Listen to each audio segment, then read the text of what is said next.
El enfrentamiento más intenso de la Fórmula 1 en los últimos años alcanzó un punto tan extremo que resultaba imposible separar la tensión deportiva de la animosidad personal. McLaren y Red Bull no solo eran rivales en la pista, sus líderes se veían como enemigos irreconciliables. Zak Brown y Christian Horner se lanzaban miradas y declaraciones que traspasaban lo estratégico para rozar lo personal. Lo que comenzó como una disputa técnica se transformó en una rivalidad que se alimentaba con cada carrera, con cada palabra, con cada sospecha.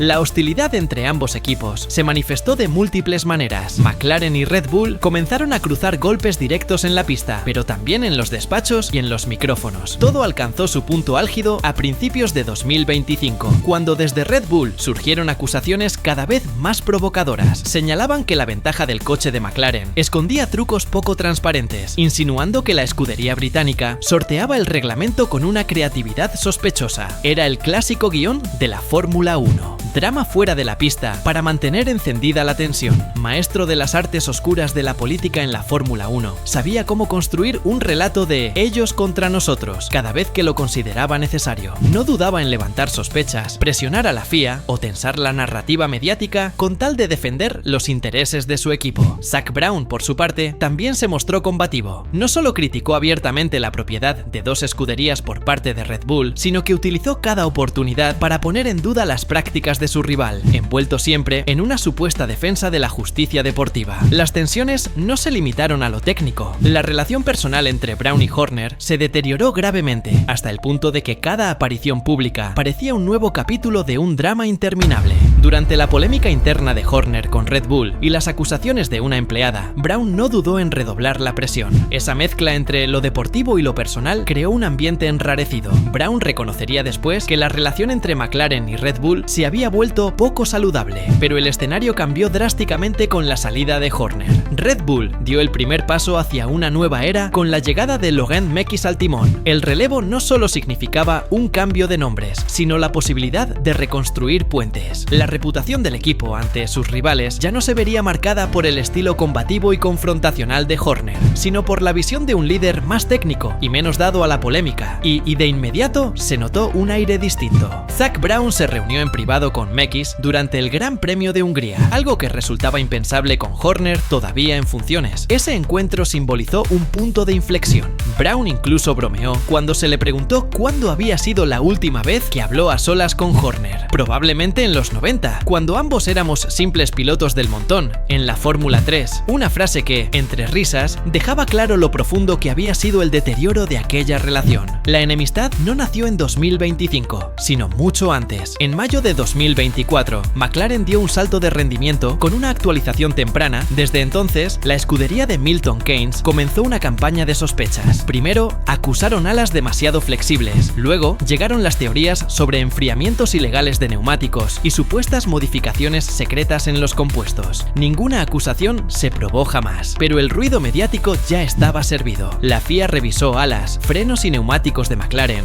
varias veces durante la temporada. Cada inspección confirmó que todo era legal. Aún así, Red Bull insistía. En el paddock, la presión crecía. La narrativa era clara. Red Bull intentaba instalar la idea de que McLaren escondía un secreto, algo fuera del reglamento. Era un juego psicológico, un intento de distraer a su rival y de sembrar dudas en los comisarios, pero McLaren se mantuvo firme. Mostraban sus piezas sin protestar, convencidos de que la verdad estaba de su lado. El episodio más surrealista llegó en Miami, cuando las cámaras captaron a Zak Brown bebiendo de una botella marcada con la etiqueta Tire Water, una burla directa a la teoría de que McLaren enfriaba neumáticos con agua. Brown convirtió la sospecha en un chiste, pero Red Bull insistía. Para McLaren, aquello cruzaba una línea peligrosa. Pasar de la política normal de la F1 a una campaña de hostigamiento constante. Andrea Stella, jefe del equipo, lo describió como un desgaste innecesario que consumía recursos y tiempo. Lo que más preocupaba a McLaren no eran las inspecciones técnicas, sino la manera en que Red Bull saturaba a la FIA con un dossier de teorías descabelladas. Preguntaban si sería legal usar gases dentro del neumático o manipular la temperatura del garaje para influir en el rendimiento. Hipótesis casi imposibles que obligaban a los comisarios a dar respuestas formales. McLaren consideraba que era un abuso del sistema, un ruido diseñado para distraerlos. amigos, para forzarles a perder tiempo respondiendo a absurdos. Andrea Stella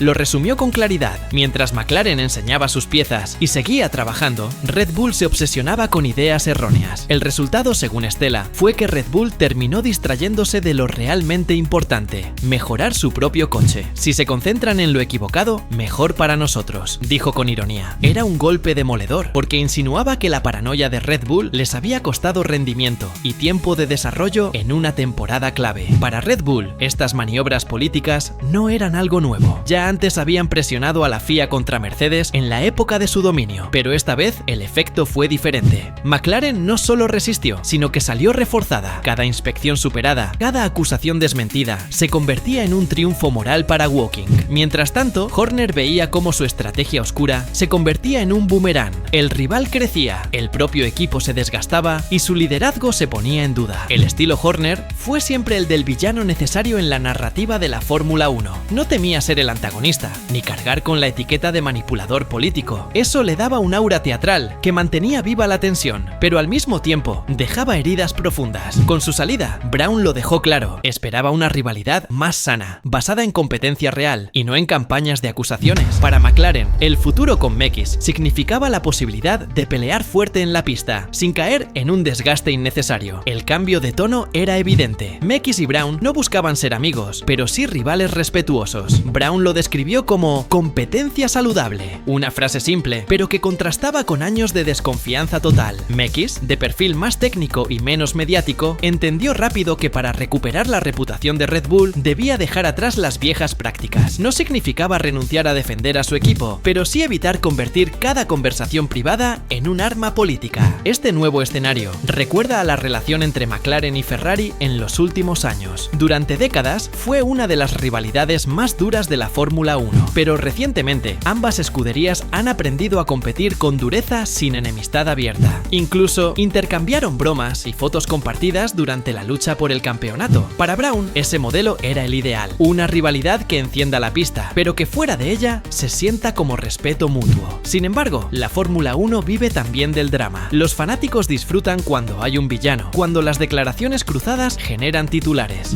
Brown lo reconoció. Quizá algunos prefieran esa tensión oscura, pero nosotros queremos que la rivalidad se base en hechos. Mekies coincidió, aunque dejó claro que Red Bull no dejaría de defender con firmeza sus intereses. El reto sería equilibrar la intensidad competitiva con un ambiente menos tóxico. El espectáculo debía continuar, pero no a costa de la confianza entre equipos. Aún así, McLaren no olvida lo ocurrido. Stella insiste en que debería haber más responsabilidad al presentar acusaciones. Pide que, en el futuro, los equipos deban demostrar pruebas sólidas antes de forzar a la FIA a gastar tiempo y recursos. Si quieres acusar, paga el precio de probarlo, sentenció. Para McLaren, lo vivido fue un desgaste innecesario que no debe repetirse. Y, curiosamente, también un recordatorio de que Red Bull, en su obsesión por cazar fantasmas, terminó debilitándose a sí mismo. Ahora, con Horner fuera de escena, la historia entra en un nuevo capítulo. Red Bull afronta el desafío de reconstruir su credibilidad mientras intenta recuperar terreno en la pista. McLaren, por su parte, disfruta de un momento de fortaleza, pero sabe que su rival no tardará en reaccionar. Lo que está claro es que la era del antagonista teatral parece haber terminado. En su lugar, puede que tengamos una rivalidad feroz, intensa y respetuosa. Una batalla que promete marcar la Fórmula 1 moderna, con un nuevo tipo de dramatismo, menos político, más deportivo.